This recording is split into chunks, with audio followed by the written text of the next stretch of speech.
101 പേരുമായി പുറപ്പെട്ട ഇന്ത്യൻ വിമാനം ആകാശത്ത് വെച്ചുകൊണ്ട് തന്നെ ഹൈജാക്ക് ചെയ്യപ്പെടുന്നു. ആയുധധാരികളായ തീവ്രവാദികൾ കുറെ പേർ ചുറ്റും. അവരുടെ ആവശ്യം 1500 കോടി രൂപയും തടവുപുള്ളികളായ 36 തീവ്രവാദികളെയും വിട്ടു നൽകണം. ഇതാണ് അവരുടെ കണ്ടീഷൻ. എന്താണ് സംഭവിച്ചിട്ടുണ്ടാകുക നമുക്ക് നോക്കാം. 1999 ഡിസംബർ മാസം 24-ാം തീയതി നേപ്പാളിൽ നിന്നും ഡൽഹിയിലേക്കുള്ള ഇന്ത്യൻ എയർലൈൻസിൻ്റെ വിമാനം പറന്നുയരാൻ വേണ്ടി എല്ലാവിധ സംവിധാനങ്ങളും തയ്യാറാക്കിയ ശേഷം നേപ്പാളിൻ്റെ ആകാശത്തിലേക്ക് പറന്നുയരാൻ തുടങ്ങി. ശാന്തമായ അന്തരീക്ഷമാണ് തുടക്കം മുതലേ ഉണ്ടായിരുന്നത്. ആളുകളെല്ലാവരും പരസ്പരം സംസാരിക്കുകയും സന്തോഷങ്ങൾ പങ്കിടുകയും ചെയ്തിരുന്ന ഒരു നിമിഷം. അങ്ങനെ കുറേ സമയം മുന്നോട്ട് കടന്നുപോയി. പെട്ടെന്നാണ് കാര്യങ്ങൾ തകിടം പറയുന്നത്. വിമാനം ഇന്ത്യൻ എയർ സ്പേസിലേക്ക് കടന്ന ഉടനെ തന്നെ വിമാനത്തിൽ സഞ്ചരിച്ചു കൊണ്ടിരുന്ന ആയുധധാരികളായ 5 തീവ്രവാദികൾ ചാടി എഴുന്നേൽക്കുകയും വിമാനത്തിൻ്റെ പൂർണ്ണമായിട്ടുള്ള നിയന്ത്രണം ഏറ്റെടുക്കുകയും ചെയ്യുകയായിരുന്നു. അവരുടെ കയ്യിലെല്ലാം തന്നെ മാരകമായ ആയുധങ്ങളാണ് ഉണ്ടായിരുന്നത്. അതുപോലെ തന്നെ അവരുടെ കയ്യിൽ വലിയ ബോംബുമുണ്ടായിരുന്നു. ആളുകളെയെല്ലാം തന്നെ ആയുധം കാണിച്ച് പേടിപ്പെടുത്തുകയും തങ്ങൾ പറയുന്നത് അനുസരിച്ചില്ല എങ്കിൽ കൊന്നുകളയുമെന്ന് ഭീഷണിപ്പെടുത്തുകയും ചെയ്തു. ആരെങ്കിലും എതിർക്കാൻ ശ്രമിച്ചാൽ തങ്ങളുടെ കയ്യിൽ കരുതിയിരിക്കുന്ന ബോംബ് ബ്ലാസ്റ്റ് ചെയ്ത് എല്ലാവരെയും കൊന്നുകളയുമെന്ന് വരെ ഭീഷണിപ്പെടുത്തി. അതിനാലൊക്കെ തന്നെ ആ ഫ്ലൈറ്റിലുണ്ടായിരുന്ന എല്ലാ ആളുകളും ആ തീവ്രവാദികൾ പറയുന്നത് പോലെ തന്നെ അനുസരിക്കാൻ തുടങ്ങി. ആദ്യം തന്നെ തീവ്രവാദികൾ ചെയ്തത് സ്ത്രീകളെ ഒരു വശത്തും പുരുഷന്മാരെ മറ്റൊരു വശത്തും അങ്ങനെ തിരിച്ചിരുത്തുകയാണ് ചെയ്തത്. അതുപോലെ തന്നെ അവരുടെ കണ്ണുകെട്ടി മറയ്ക്കുകയും ചെയ്തു. എന്തൊക്കെ സംഭവങ്ങളാണ് ഫ്ലൈറ്റിനുള്ളിൽ അവർ കാണിക്കുന്നത് എന്ന് യാത്രക്കാരായിട്ടുള്ള ആളുകൾ അറിയാതിരിക്കാൻ വേണ്ടിയിട്ടാണ് കണ്ണുകെട്ടിയിട്ടുണ്ടായിരുന്നത്. വിമാനത്തിനുള്ളിലുണ്ടായിരുന്ന ക്രൂ മെമ്പേഴ്സ് എല്ലാം ആയുധധാരികളായ തീവ്രവാദികളുടെ മുമ്പിൽ തന്നെയായിരുന്നു. എങ്ങനെയാണ് ഇത്തരം ആയുധധാരികളായ തീവ്രവാദികൾ വിമാനത്തിനുള്ളിൽ കയറിപ്പറ്റിയത്? അന്നത്തെ കാലത്ത് വേണ്ടത്ര സുരക്ഷാ സംവിധാനങ്ങളൊക്കെ കുറവായിരുന്നു. അതിനാലൊക്കെ തന്നെയാണ് ഇത്രയധികം ആയുധങ്ങളെല്ലാം വിമാനത്തിനുള്ളിലേക്ക് കടത്തുവാൻ തീവ്രവാദികൾക്ക് കഴിഞ്ഞിട്ടുണ്ടായിരുന്നത്. അങ്ങനെ കുറേ സമയം കഴിഞ്ഞപ്പോൾ ബന്ധപ്പെട്ട അധികാരികൾ വിമാനം ഹൈജാക്ക് ചെയ്ത വിവരം അറിയുന്നു. എന്നാൽ അവിടെയുള്ള ഒരു മിസ്കമ്മ്യൂണിക്കേഷൻ നടന്നതായി പറയപ്പെടുന്നു. അന്നത്തെ പ്രധാനമന്ത്രി വാജ്പേയി പോലും അതിനുള്ള വേണ്ടത്ര തീരുമാനങ്ങൾ എടുക്കാൻ തന്നെ ഒരുപാട് വൈകി എന്നാണ് പറയപ്പെടുന്നത്. വിമാനത്തിലുണ്ടായിരുന്ന തീവ്രവാദികൾ കോക്പിറ്റിനകത്ത് കയറിപ്പറ്റുകയും വിമാനത്തിൻ്റെ കൺട്രോൾ പൈലറ്റ് മുഖേന ഏറ്റെടുക്കുകയും ചെയ്യുകയായിരുന്നു. വിമാനം ഒരു കാരണവശാലും ഡൽഹിയിൽ ലാൻഡ് ചെയ്യാൻ അനുവദിച്ചില്ല. മാത്രമല്ല പാകിസ്ഥാനിലുള്ള ലാഹോറിലേക്ക് വിമാനം പുറത്തുവാൻ ആവശ്യപ്പെടുകയും ചെയ്തു. മറ്റൊരു മാർഗവുമില്ലാതെ പൈലറ്റിന് അവരുടെ ആവശ്യപ്രകാരം ലാഹോർ എയർപോർട്ടിലേക്ക് വിമാനം കൊണ്ടുപോകാൻ ആരംഭിച്ചു. എന്നാൽ പാകിസ്ഥാൻ വരെ എത്തുവാനുള്ള ഇന്ധനം വിമാനത്തിന് ഇല്ല എന്ന് പൈലറ്റ് തീവ്രവാദികളെ അറിയിച്ചു. ഇതിനാലൊക്കെ തന്നെ അടുത്തുള്ള ഏതെങ്കിലും ഒരു വിമാനത്താവളത്തിലേക്ക് അടിയന്തരമായിട്ട് വിമാനം ലാൻഡ് ചെയ്തേ മതിയാകൂ എന്ന് പൈലറ്റുമാർ ആവശ്യപ്പെടുകയുണ്ടായി. അങ്ങനെ ഇന്ത്യയുടെ അമൃത്സർ എയർപോർട്ടിലേക്ക് വിമാനം ലാൻഡ് ചെയ്യിപ്പിക്കുവാൻ തീരുമാനിച്ചു. വളരെ ക്രൂഷ്യലായിട്ടുള്ള ഒരു സമയമാണ് കടന്നുപോയിക്കൊണ്ടിരിക്കുന്നത്. പ്രത്യേകിച്ചും കാർഗിൽ യുദ്ധത്തിൻ്റെ ഭീതിയൊക്കെ നിലനിൽക്കുന്ന സമയം കൂടിയായിരുന്നു. അതുകൊണ്ട് തന്നെ വ്യക്തമായൊരു കമ്മ്യൂണിക്കേഷൻ ഒന്നും ലഭിച്ചിരുന്നില്ല ഇൻ്റലിജൻസ് ഡിപ്പാർട്ട്മെൻറ്റിന് പോലും. അങ്ങനെ വളരെ വൈകിയാണ് ഒരു ഇന്ത്യൻ വിമാനമാണ് ഹൈജാക്ക് ചെയ്യപ്പെട്ടിരുന്നത് എന്ന് തന്നെ മനസ്സിലാക്കാൻ വേണ്ടി പ്രത്യേകിച്ചും പഞ്ചാബിലെ പോലീസ് ഉദ്യോഗസ്ഥർക്ക് തന്നെ വളരെ വൈകിയാണ് ഇൻഫർമേഷൻ വരെ ലഭിക്കുന്നത്. പഞ്ചാബിലെ അമൃത്സറിൽ ലാൻഡ് ചെയ്യുവാനായിട്ട് തുടങ്ങുകയാണ്.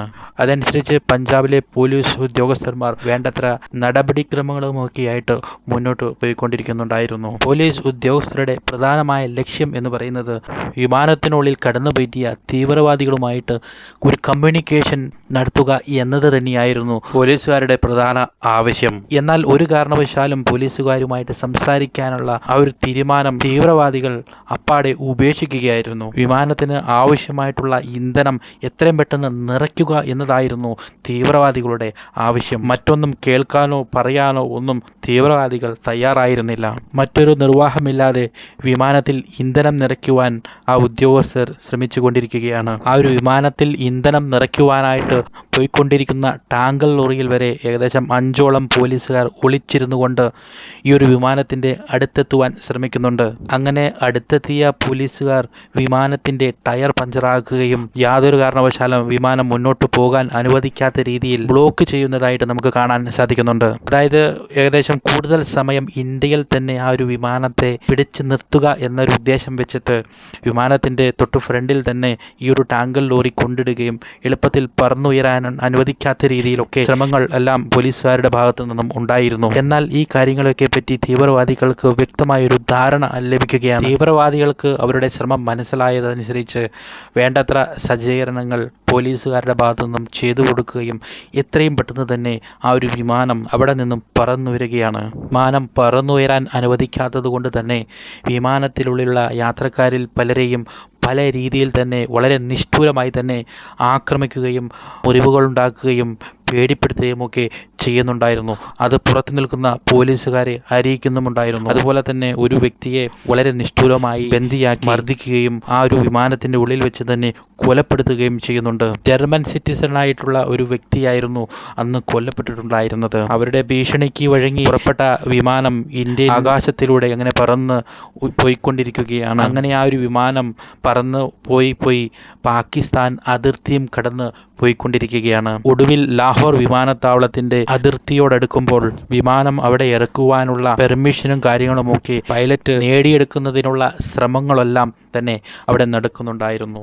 എന്നാൽ ഒരു കാരണവശാലും വിമാനത്തെ ലാഹോർ വിമാനത്താവളത്തിൽ ഇറക്കില്ല എന്ന് പാകിസ്ഥാനും ലാഹോർ വിമാനത്താവളത്തെ നിയന്ത്രിക്കുന്ന അധികൃതരും അറിയിക്കുകയുണ്ടായി. അതിനു വേണ്ടിയിട്ട് തന്നെ റൺവേയുടെ ലൈറ്റുകളും മറ്റും ഓഫ് ചെയ്ത് ഒരു കാരണവശാലും വിമാനത്തെ അവിടെ ലാൻഡ് ചെയ്യിപ്പിക്കാതിരിക്കാനുള്ള പൂർണ്ണ സജ്ജീകരണങ്ങളും ലാഹോർ വിമാനത്തിലെ അധികൃതർ ചെയ്യുകയുണ്ടായി. എല്ലാ വിധത്തിലുള്ള നാവിഗേഷൻ സിസ്റ്റവും അവർ ഓഫാക്കിയിട്ടു. ഇത്രയും കാര്യങ്ങളൊക്കെ ചെയ്തു കഴിഞ്ഞാൽ ഒരു കാരണവശാലും റൺവേയിലൂടെ ഒരു പൈലറ്റിന് വിമാനം ഇറക്കുവാൻ സാധിക്കില്ല.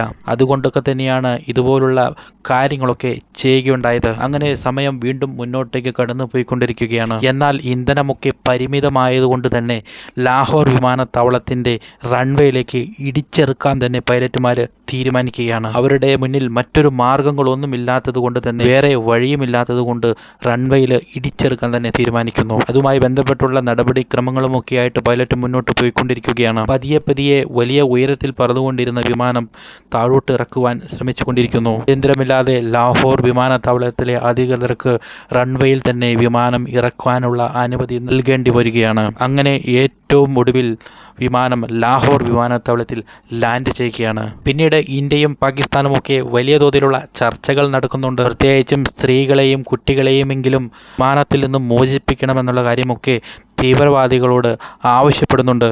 പലതരത്തിലുള്ള ആശയവിനിമയങ്ങളും ചർച്ചകളുമൊക്കെ അങ്ങനെ പുരോഗമിച്ചുകൊണ്ടിരിക്കുകയാണ്. എന്നാൽ അതൊന്നും അവർ ചെവിക്കൊള്ളുന്നില്ല. അപ്പോഴും അവരുടെ ആവശ്യം എന്ന് പറയുന്നത് വിമാനത്തിൽ ഇന്ധനം നിറയ്ക്കുക എന്നത് തന്നെയായിരുന്നു. മറ്റൊരു നിർവാഹവുമില്ലാതെ ലാഹോറിലെ എയർപോർട്ട് അധികൃതർ വിമാനത്തിൽ ഇന്ധനം നിറച്ചു നൽകുകയാണ്.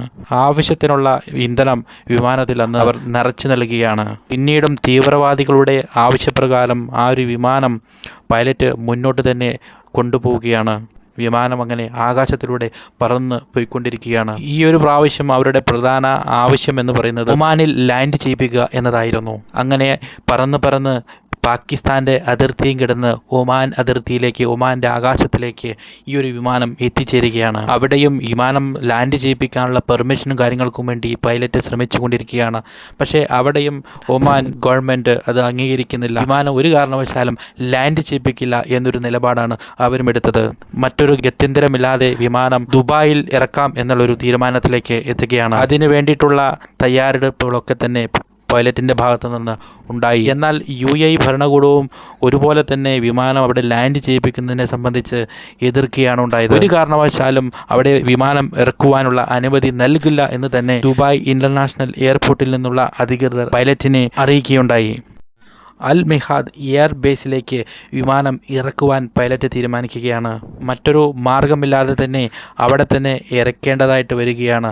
പ്രത്യേകിച്ച് തീവ്രവാദികളും പൈലറ്റിനും മറ്റൊരു മാർഗം ഇല്ലാത്തത് കൊണ്ട് തന്നെ അവിടേക്ക് ഇറക്കേണ്ടതായിട്ട് വരികയാണ്. തുടർന്നും വലിയ തോതിലുള്ള കമ്മ്യൂണിക്കേഷൻസ് ആണ് നടന്നുകൊണ്ടിരിക്കുന്നത് തീവ്രവാദികളും ഗവൺമെൻറ്റും തമ്മിൽ. അങ്ങനെ അവസാനം 27 യാത്രക്കാരെ ഇറക്കി വിടാമെന്ന് തീവ്രവാദികൾ സമ്മതിക്കുകയാണ്. സമയം വീണ്ടും മുന്നോട്ട് കടന്നു പോയിക്കൊണ്ടിരിക്കുകയാണ്. പ്രത്യേകം പരിശീലനം ലഭിച്ച കമാൻഡോ ഓപ്പറേഷനൊക്കെ നടത്തുവാൻ വേണ്ടി ഒരു ചർച്ചയൊക്കെ നടത്തുന്നുണ്ടായിരുന്നു. പ്രത്യേകിച്ച് പാകിസ്ഥാനും UAE ഒക്കെയുമായി ബന്ധപ്പെട്ട് ഇന്ത്യ ചർച്ചയൊക്കെ നടത്തിയെങ്കിലും അതിനൊന്നും തന്നെ ഒരു ഗവൺമെൻറ്റിനും ഒരു സമ്മതവും ഉണ്ടായിരുന്നില്ല. പതിയെ ആ ഒരു വിമാനത്താവളത്തിൽ നിന്നും വിമാനം പറന്നുയരുകയാണ്. ഈ തവണ അഫ്ഗാനിസ്ഥാനിലെ കാണ്ടഗാർ വിമാനത്താവളത്തെ ലക്ഷ്യമാക്കിയാണ് ഈ ഒരു പ്രാവശ്യം പൈലറ്റ് വിമാനം മുന്നോട്ട് കൊണ്ടുപോയിക്കൊണ്ടിരിക്കുന്നത്. ആ കാലഘട്ടത്ത് അഫ്ഗാനിസ്ഥാൻ ഭരിച്ചിട്ടുണ്ടായിരുന്നത് താലിബാൻ ആയിരുന്നു. കാലത്ത് മറ്റുള്ള രാജ്യങ്ങളൊന്നും താലിബാനിന്റെ ഭരണത്തിലോ മറ്റൊന്നും അംഗീകരിച്ചിട്ടുണ്ടായിരുന്നില്ല. അവരെ ഒരു തീവ്രവാദി സംഘടന പോലെയാണ് കരുതിയിട്ടുണ്ടായിരുന്നത്. എന്തൊക്കെ തന്നെയായാലും കാണ്ടഗാർ വിമാനത്താവളത്തിലേക്ക് പയ്യെ ആ ഒരു വിമാനം ലാൻഡ് ചെയ്യുകയാണ്. വിമാനം ലാൻഡ് ചെയ്ത ഉടൻ തന്നെ വളരെ പെട്ടെന്ന് തന്നെ താലിബാന്റെ പട്ടാളക്കാർ ആ ഒരു വിമാനത്തിന് ചുറ്റും വളയുകയാണ്. ഒരുപോലെ വിമാനത്താവളത്തിൽ നടക്കുന്ന ഓരോ ചെറിയ അനക്കവും അവർ പരിശോധിക്കുന്നുണ്ടായിരുന്നു. മുൻപ് പല സ്ഥലങ്ങളിലും ലാൻഡ് ചെയ്യിപ്പിച്ചിട്ടുണ്ടായിരുന്നെങ്കിലും ഇങ്ങനെ ഒരു പട്ടാളക്കാരെ വിമാനത്തിന്റെ തൊട്ടടുത്തേക്ക് അടുപ്പിക്കാൻ പോലും തീവ്രവാദികൾ തയ്യാറായിരുന്നില്ല. എന്നാൽ ഇവിടെ താലിബാൻ ഒന്നിനെയും വകവയ്ക്കാതെ വിമാനത്തെ ചുറ്റും വളയുകയാണ് ഉണ്ടായത്. അവിടെയും വലിയ തോതിലുള്ള വിലപേശലുകളൊക്കെ നടക്കുന്നുണ്ടായിരുന്നു. അങ്ങനെ സമയം വീണ്ടും മുന്നോട്ട് കടന്നു പോയിക്കൊണ്ടിരിക്കുകയാണ്. ഈ ഒരു സാഹചര്യത്തിലാണ് ഇന്ത്യയോട് 1500 കോടി രൂപയും ജയിലിൽ കഴിയുന്ന 36 തീവ്രവാദികളെ വെറുതെ വിടണമെന്ന് ആവശ്യപ്പെടുകയുണ്ടായി. അങ്ങനെ സമയം വീണ്ടും കടന്നുപോയിക്കൊണ്ടിരിക്കുകയാണ്. ഏകദേശം 7ഓളം ദിവസം പിന്നിട്ട് കഴിഞ്ഞിരിക്കുന്നു ഈ ചർച്ചകൾക്കെല്ലാം കൂടി. ഈ ഒരു സമയത്ത് വിമാനത്തിലുള്ള ആളുകളെ പറ്റി സംബന്ധിച്ച് നോക്കുമ്പോൾ അവരെല്ലാവരും തന്നെ കണ്ണുകൾ കെട്ടി നിലയിൽ തന്നെയായിരുന്നു ഉണ്ടായിരുന്നത്. വിമാനത്തിൽ അവശേഷിച്ചിരുന്ന ഭക്ഷണം ഉപയോഗിച്ചുകൊണ്ടായിരുന്നു അവരെ ഇത്രയും ദിവസം കഴിഞ്ഞു പോയിക്കൊണ്ടിരുന്നത്. വാഷ്റൂമിന്റെ കാര്യത്തിലേക്കൊക്കെ വന്നു കഴിഞ്ഞാൽ ഏകദേശം 6ാമത്തെ ദിവസം തന്നെ ബാത്റൂമുകളെല്ലാം തന്നെ ഓവർഫ്ലോ ആവുകയും മറ്റുമൊക്കെ ചെയ്തിട്ടുണ്ടായിരുന്നു. വളരെയധികം മോശം അവസ്ഥയിൽ തന്നെയായിരുന്നു വിമാനത്തിലുണ്ടായിരുന്നവർ കഴിഞ്ഞിട്ടുണ്ടായിരുന്നത്. മറ്റൊരു മാർഗവുമില്ലാതെ തീവ്രവാദികൾ പറയുന്നത് കേട്ട് മുന്നോട്ട് കടന്നുപോയിക്കൊണ്ടിരിക്കുന്നവരായിരുന്നു ആ വിമാനത്തിലുണ്ടായിരുന്ന യാത്രക്കാർ. ഒടുവിൽ അവരുടെ ആവശ്യങ്ങൾ അനുവദിച്ചു കൊടുക്കുവാൻ തന്നെ ഇന്ത്യൻ ഗവൺമെന്റ് തീരുമാനിക്കുകയാണ് ഉണ്ടായത്. 1500 കോടി രൂപ നൽകാൻ കഴിയില്ല എന്ന് ഇന്ത്യ തീർത്തും പറയുകയാണ്.